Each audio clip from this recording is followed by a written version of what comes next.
नमस्कार दोस्तों, स्वागत है हमारे मिस्टीरियस एबीसीडी चैनल पर। आज हम आपको बताएं भारत के 5 अजीबोगरीब जगहों के बारे में। तो चलिए शुरू करते हैं। नंबर 1, करनी माता का मंदिर, राजस्थान।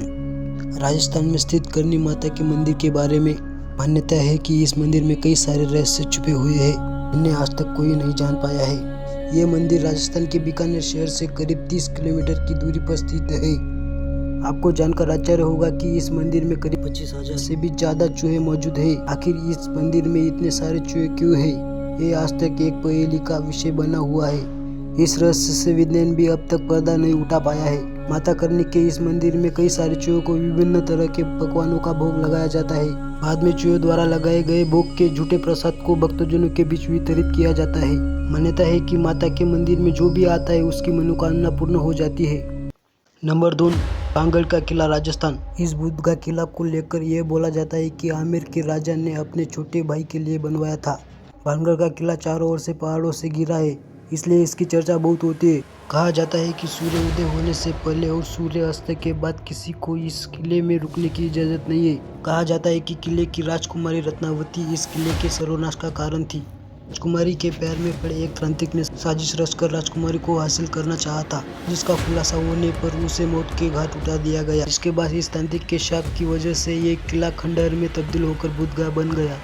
भानगढ़ के किले के अंदर रात में रहना प्रतिबंधित है। ASI यानी भारतीय पुरातत्व सर्वेक्षण ने एक बोर्ड लगाकर चेतावनी दी है कि भानगढ़ किला परिसर में सूर्यास्त के बाद से सूरज उगने तक न रहा जाए।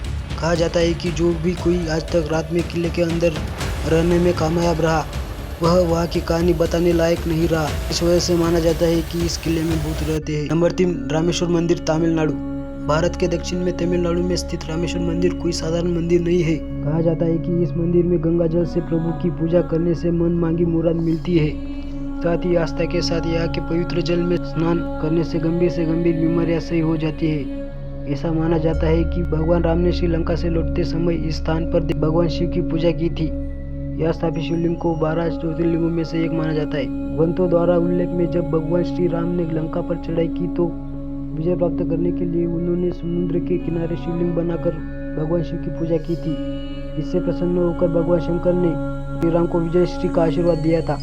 आशीर्वाद मिलने के साथ ही श्री राम ने अनुरोध किया कि वे जन कल्याण के लिए सदैव इस ज्योतिर्लिंग रूप में यहाँ निवास करें। उनकी इस प्रार्थना को भगवान शंकर ने सहर्ष ही स्वीकार किया। नंबर 4, जतिंगा गांव, असम। असम का वो रहस्यमय गाँव जहाँ हर साल हजारों पक्षी खुदकुशी करने आते हैं। आत्महत्या करने की प्रवृत्ति तो इंसान में आम है, लेकिन पक्षियों के मामले में यह बात एकदम अलग हो जाती है। जतिंगा गांव में पक्षी तेजी से उड़ते हुए किसी इमारत या पेड़ से टकरा जाते हैं, जिससे उनकी मौत हो जाती है। ऐसा इक्का दुक्का नहीं बल्कि हजारों पक्षियों के साथ होता है। सबसे अजीब बात तो यह है कि पक्षी शाम 7 से रात 10 बजे के बीच ही ऐसा करते हैं, जबकि आम मौसम में इन पक्षियों की प्रवृत्ति दिन में ही बाहर निकलने की होती है और रात में वो घोंसले में लौट जाते हैं। इतना ही नहीं, जतिंगा घाटी में रात में प्रवेश करना प्रतिबंधित है। पक्षी विशेषज्ञों का मानना है कि चुंबकीय ताकत इस रहस्यमय घटना की वजह नम और कोहरे भरे मौसम में हवाएं तेजी से बहती है, तो रात के अंधेरे में पक्षी रोशनी के आसपास उड़ने लगते हैं। रोशनी कम होने के कारण उन्हें साफ दिखाई नहीं देता है। इसके कारण वे किसी इमारत या पेड़ वाहनों से टकरा जाते हैं। ऐसे में जतिंगा गांव शाम के समय गाड़ियां चलाने पर मनाही हो गई है ताकि रोशनी ना हो।